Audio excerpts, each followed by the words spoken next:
In today's episode of Telling Your Asset Management Story, we're celebrating the journey of Spencer Wood, a leader in infrastructure at Humber College with a story full of surprises. Spencer started out in environmental science and never imagined he'd end up championing asset management. Yet that's exactly what happened. He shares how he went from managing a simple lighting retrofit in 1998, overseeing Humber's vast campus, including some haunted heritage buildings, and spearheading the asset management effort across all Ontario colleges. Spencer's story shows how saying yes to unexpected opportunities can lead to a fulfilling career. Get ready to hear his insights on tackling aging infrastructure with limited funds, leveraging data and teamwork, and why he believes the collaborative approach is the key to success in facility management. Good afternoon, Spencer. Thanks for joining us today, and welcome to the Telling Your Asset Management Story podcast. Spencer, I guess it's been since 2017 that we've known each other. Yeah.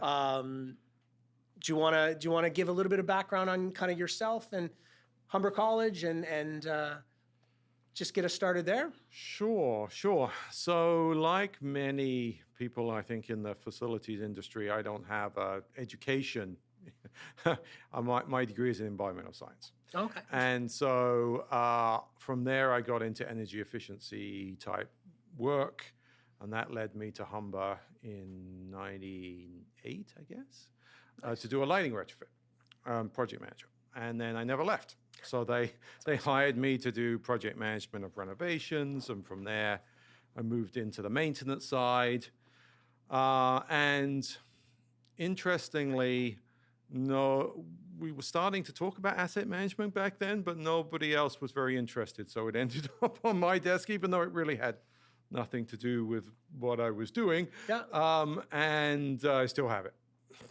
Humber, though, is a large college in Toronto.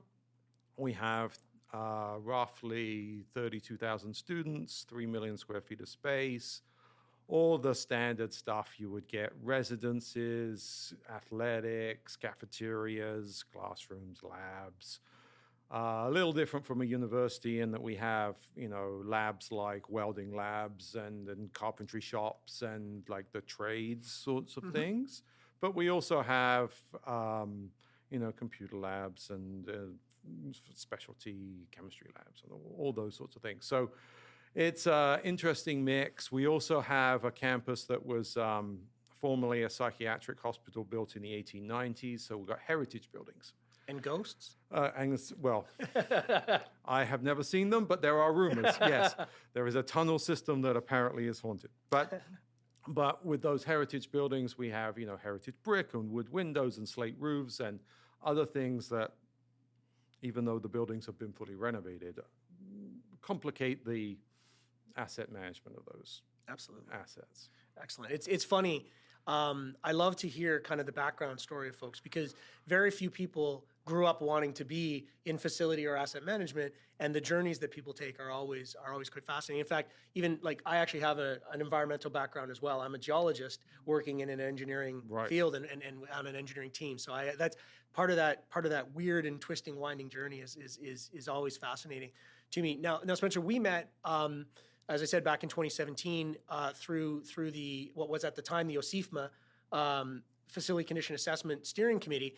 Can you talk a little bit about your role there and how that is similar but different, and different challenges as chair of that committee? Yeah. There's another one that sort of happened because nobody else wanted it. So OSIFMA is the association of the 24 colleges in Ontario. And we have a pretty active group, and we get along pretty well. It's not combative in any way. It's very collaborative. There's lots of laughter on those calls. Yes, at least the ones I'm on. No, and that's typical. And we realized, well, not actually us. So there was an audit done by the Ontario government, the Auditor General, actually, in maybe 2010, that looked at all of the colleges and universities in Ontario and said, what are you doing for asset management? And the short answer to that is not much. It was a mess.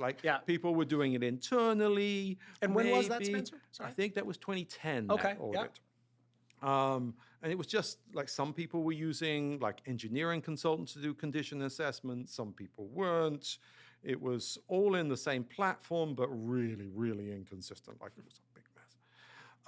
And so they said that to the government, the Auditor General did. And so eventually there was an audit done of all of the college facilities in 2013, 14. And that was okay, but nothing was put in place to keep it going. Like you do it once, and then what do you do Right, after yeah. that? There was no consideration for that. So that's how we formed the committee to start looking at putting it in to become a regular part of business. Excellent. Great.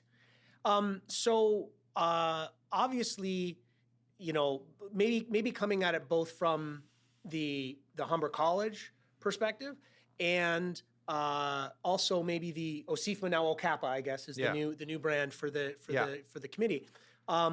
It maybe if you can talk from both, just because of your unique perspective as the chair of that committee, what do you see, kind of today as the top 3 facility infrastructure asset management challenges that Humber faces, and maybe if there's any difference between Humber and the broader college sector, all 24 colleges across Ontario? Okay, sure. Well, the first one I think is going to be the same for everybody, and that's a financial, right? So money is tight and not increasing nearly as fast as it could be, and the backlog obviously is growing faster than the money. And I don't think this is a new story, but this is one we're dealing with. So we're really to address that, we really have to look into how do we look at the synergies? How do we try to deal with 2 things at the same time? Right. Be that maybe that's energy efficiency and asset renewal. Okay. They go together, Sure, perhaps. of course. Yep. Or renovations for you're doing for academic reasons and asset renewal. Right. Or and trying to leverage those things together. Sure. So that's a challenge in trying to get your head around how that might work. But the financial is part of it. And how do you, even if you have a project, how do you get the money to go as far as you possibly can? Right. Within that bucket to address as much as you can. Sure. Given that you can't do everything. Right. And maybe for those that aren't aware, Spencer, can you talk a little bit about the change in the government's approach to international students that has impacted the funding for colleges and universities across Canada, at least? Yeah. So in Canada, in January of 24, the federal government put a cap on the number of international students and reduced the cap from where it was. Right. Right. But quite significantly, they also changed the immigration pathway for students who previously could come, they get their 3-year diploma, and then there's a pathway to full citizenship. And that was obviously a big draw to come. And that changed in a number of different ways that I'm not an expert on. But those international students pay a lot of money in tuition, and so ratcheting down those numbers had a very big impact on the financial viability, I'd say. Mm-hmm. And the Ontario colleges were a long way into those international students. Right. Some up to as many as 80% of their enrollment was that far. Right. And so if they're now down at, I don't know what it is, 40% or 30% or something like that, like that's an enormous hit. Yeah. And so the ramifications of that are still rolling through the system because the students that were here still here, some of them, and but it will roll out over the next year and a half to finish, and then we'll see. But it's been very disruptive. Yeah, that's a big. So I mean, even for those outside of, for those in our audience outside of the Canadian market in Ontario specifically, obviously funding. There's lots of things that change funding, and you can go from this amount to that amount overnight. I think it was fair to say that it came as quite a surprise and quite quickly. So being able to be nimble and adjust is I think a key element of asset management. So beyond the funding, and obviously that's impacting, I guess, both Humber and the sector as a whole. Beyond the funding piece, where else do you see the biggest issues, challenges, and maybe even opportunities as it relates to asset management? So another one that we're seeing is data. Okay. Lots and lots of data. Right. Like we're drowning in Oh, data. interesting. Okay. And so as our buildings get smarter, Yep. new buildings, retrofits, all these things, it all comes with, and they tell you when they sell you the stuff, it's going to have all these metrics. And that's all great stuff. Right. But you have to use it for it to be Sure. useful. Yeah. And the data has to be right to be useful. Right. So we're really struggling with that. Okay. How do you organize the data? How do you get something meaningful out of it Right. without, teams of people? Sure. You mean you can't hire 10 data analysts after your funding just dropped? No. Yeah.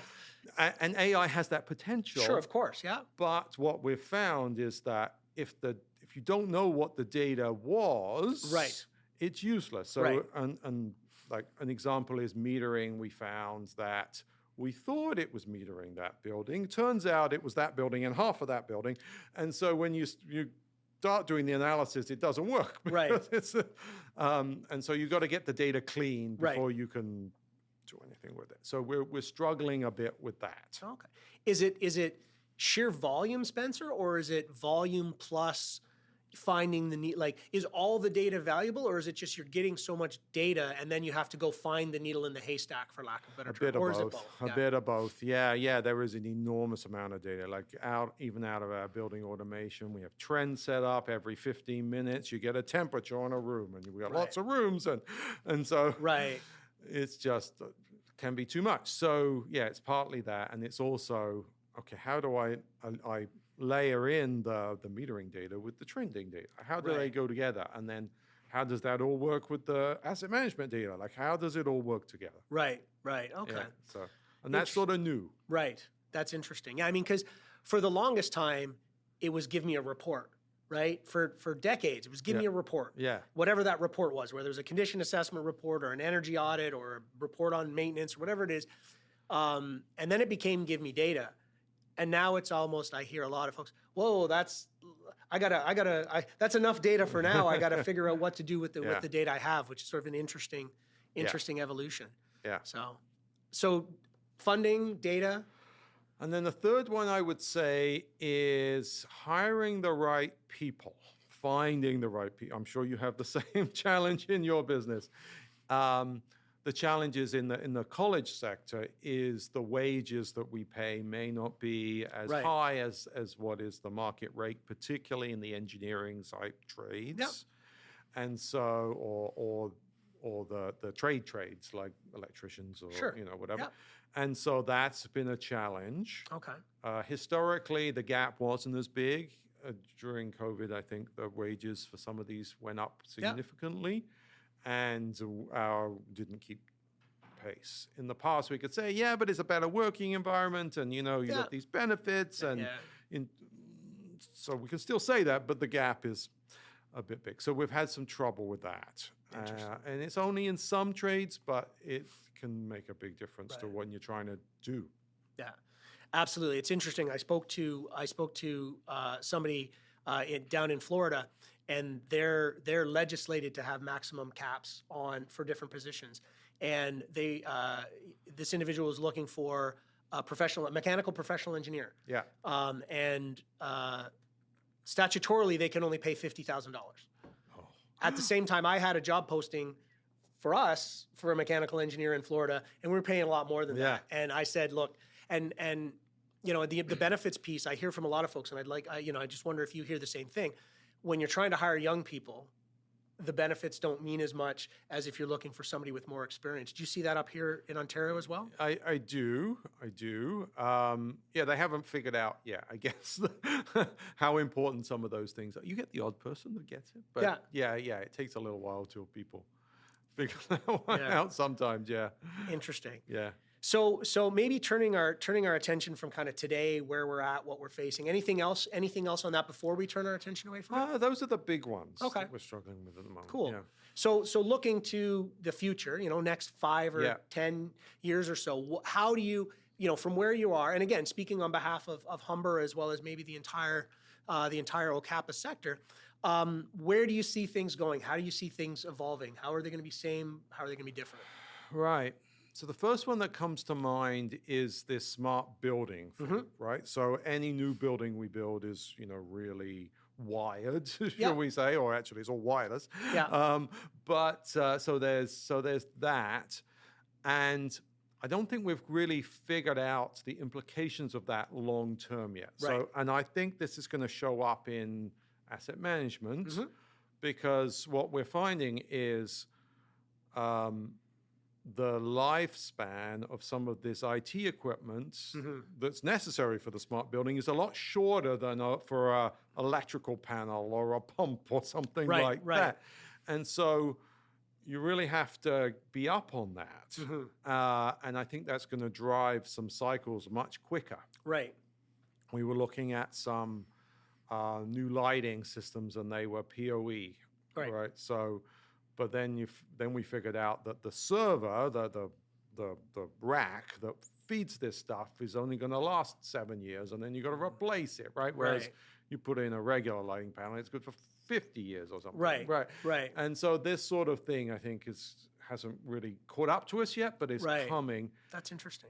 And also this, as facilities people, we have to know more about the IT side than we did before. So I have meetings and we're talking about networks and all sorts of parameters on traffic on the network and stuff, and I'm not there. Right. But I have to hire people now that Yeah, I was there. I was gonna ask, like you went back, kind of back to your last issue for today, finding the right people.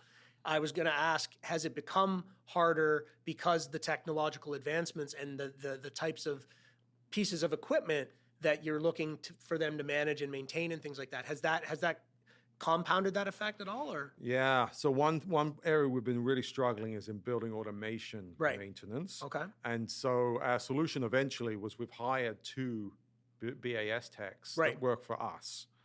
Because one, the companies that run these are very expensive, and two, it's not the same when you're dealing with a company because they have the ownership and the knowledge of our own systems, and that has helped a lot. Excellent. But it's definitely, we need more of that. Right.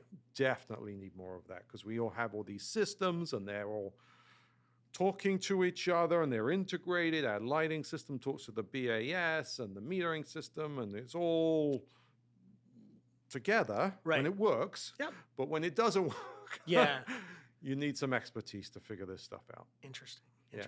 Yeah. Cool. Sorry, I didn't mean to No, kind of break it up. It kind of clued in the connection. Yeah, so it's all sort of related. Yeah. But so that smart building piece, I think, is a trend for the future, and it's clearly going to get more so. Yeah. And part of the other thing with that is we're trying to figure out, okay, so we could do that. We could make that particular system smarter. Do we want to do that? Right. Yeah. Is there any benefit to that? Just because you can do it doesn't mean you should do it. Sure, absolutely. And I don't think we've figured all that out yet, but those are the conversations that we're having, and I have with my other colleagues at other institutions. Excellent. And I mean, I think it's fair to say that, at least as an outsider looking in, I think Humber is one of the more forward-thinking, one of the more technologically open colleges compared to some of the others. So getting your perspective kind of from not the bleeding edge, but within at least the Ontario college sector, probably the leading edge as it relates to that is I think really valuable. So. Thank you. I've certainly made my mistakes of being the first one out of the gate on some of this stuff and learning don't do that. Yeah. Leading edge is good. Bleeding edge sometimes. Yeah. I've certainly made that mistake before. Excellent. Beyond the smart building, Spencer, anything else you see of for the coming years? So this is something that Humber's been working hard on, and that's the intersection between the energy efficiency side and the asset renewal. Okay. So all institutions pretty much now have some sort of net zero goal, net zero carbon goal by 2050 often. Yeah. Humber just accelerated ours to 2029. So that's giving us a challenge. But that's your reward for all the good work you've done. Yeah, exactly. You now have 21 years less. I made the mistake of saying I could do that. So that's good. I want to do that. But the challenge is how do you financially justify that? Now there's some efficiency savings and things, but But really the key, in my opinion, is when that piece of equipment gets to the end of its life, whatever it is, chiller, boiler, whatever, you don't put a new one in. You go straight to the net zero solution, whatever that is. And so I think I've got a pretty good handle on that at Humber of how that comes together and what the roadmap is to do that. But when I talk to other colleges, I don't think they're quite there. They haven't put all the pieces together yet. Yeah. And I think that's how you leverage the asset management data for something a bit different, really. Right. Yeah. Right. And deliver these very expensive projects with a payback. Right. Because you have to spend that money anyway. I'm really glad to hear you kind of say that, because when we talk to a lot of folks about energy, we say don't look at the simple payback. We call it a incremental or differential payback, right? If it's $100,000, if you got to spend $100,000 anyways, and you're going to save $25,000. Yeah. If I spend $150,000 to get a more efficient unit or reduce my carbon footprint, either one, same difference generally, and I'm only going to save I'm going to save $25,000 against the baseline. That's a 6-year payback, right? A lot of people cut it off at 5. But if I have to spend 100 anyways, if I spend 50 more, I'm going to save 25. To me, that's a differential payback of 2 years, which very few people would argue that a 2-year payback makes sense. But if you only look at it as, well, it's $150,000, not I already have to spend 100, I think a lot of people get lost in that trap, and all of a sudden, oh, well, no, mark our savings against the differential cost between what I already have to spend. Right, absolutely. I take it a step further than that, though, and say that when you start looking at an integrated picture of everything you need to do in the building. So, okay, I'm upgrading the envelope and the windows and the insulation and all of that. Do that first. And now the electric boiler I need to buy next year is smaller, right? It all comes together. That's awesome. And what we're doing with heat recovery now is great, because that heat that you're recovering is free. Yes. And so the efficiency part comes into the payback too. So when you wrap it all up together with a bow, now you get a financial payback for the whole thing. Right. That can be attractive, and you meet your net zero goals and everything else. So it's like compound interest almost, right? Yeah. It all comes together if you have the plan, but you need the data. You need the asset management data, and the energy data, and to see that big picture together. Absolutely.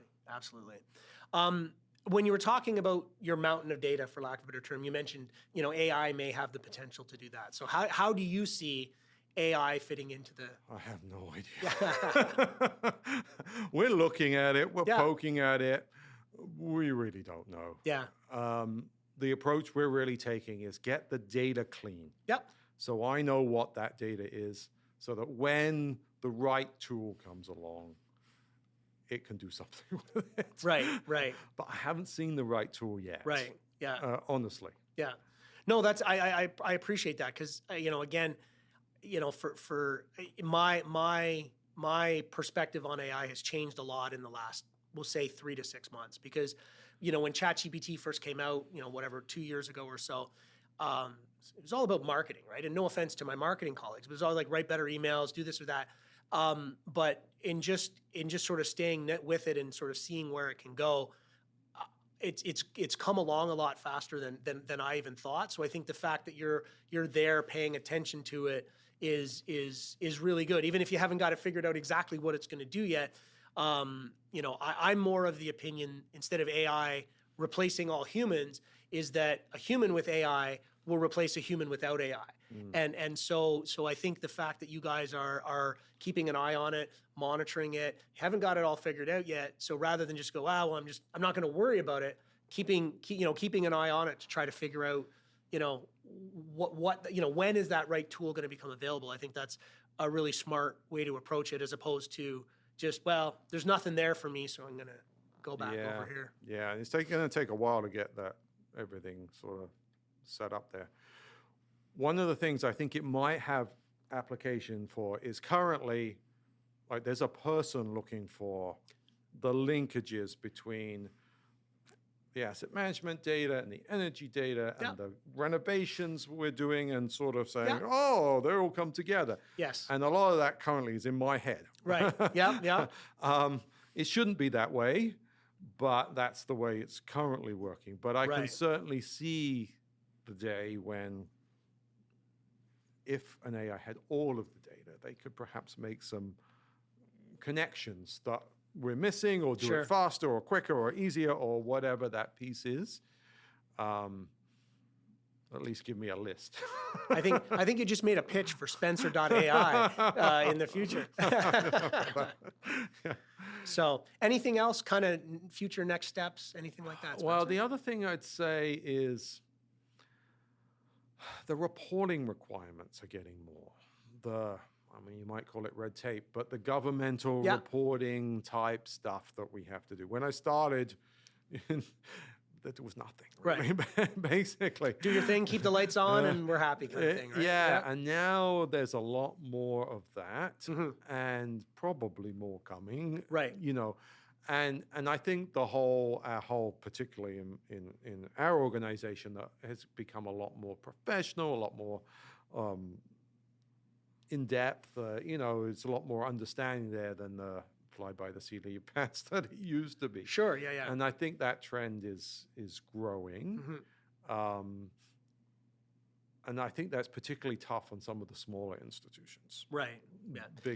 How big is your team, Spencer? Just out of curiosity, at Humber. I have about 60 people that work for me, but that includes all the trades and all of that. So we tend to be a lot smaller than an American organization. Institution is what I've seen in the market. But still, we have people that a small college just doesn't have. And some of them, there's one person. I was going to say, I think it's a team of one in some cases. Yeah, right? But they have a lot of the same reporting requirements, and so that's can be very challenging. Excellent. Yeah. Anything else to share, Spencer, with our audience in terms of wisdom or advice for other folks that are struggling with these same challenges of too much need and not enough money? It's really a matter of trying to see the big picture, right? And seeing all the pieces you have, because even in times of the money is tight, there's still money. Yeah, there is money there, and it's being spent. So we have to leverage it to the best of our ability, and to the priorities. We don't want to be just replacing a piece of equipment with one the same just because that's what was always done. We have to take every opportunity to move to wherever the path is that we're looking to go. Right. That's been difficult to get everybody on the same page. That's an organizational management issue. I think Humber's done a decent job of getting everybody pulling in the same direction, but there's always, more to do. Cool. How did you go about doing that? About developing that, that priority structure, or what's important to Humber? We did some master planning. Okay. We spent a year doing some significant planning, benchmarking, trending, to develop a roadmap of where we wanted to go. We did this about 10 years ago now. Wow. It was 2015. But it wasn't just a facilities thing, though. We had purchasing, we had the VPs, we had the academic side, and we're like, okay, what do we want this to look like? Right. And then once you have that, then you can start hanging all the pieces on it, and then everybody sort of buys in. Okay, this is the thing.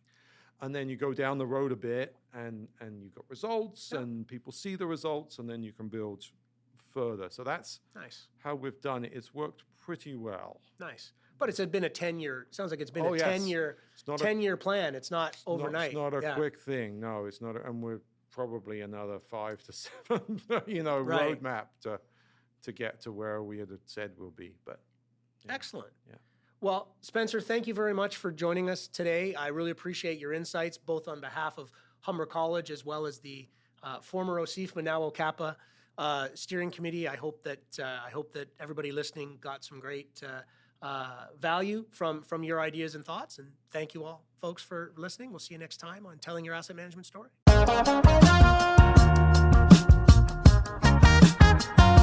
Wow, what an inspiring conversation with Spencer. His journey from an environmental science grad to an asset management champion at Humber College reminds us that career paths don't have to be straight lines to be successful. Spencer's story highlights the value of stepping up when opportunity knocks, even if it's a job no one else wants, and how that willingness to lead can make a huge impact. He's also showed us the power of collaboration, whether it's rallying a whole network of colleges or finding synergies to stretch a tight budget. From tackling heritage campus quirks to wrangling data overload, Spencer proves that with creativity and teamwork, you can turn challenges into success stories. Thank you for joining us to hear Spencer's unique asset management story on this episode of Telling Your Asset Management Story.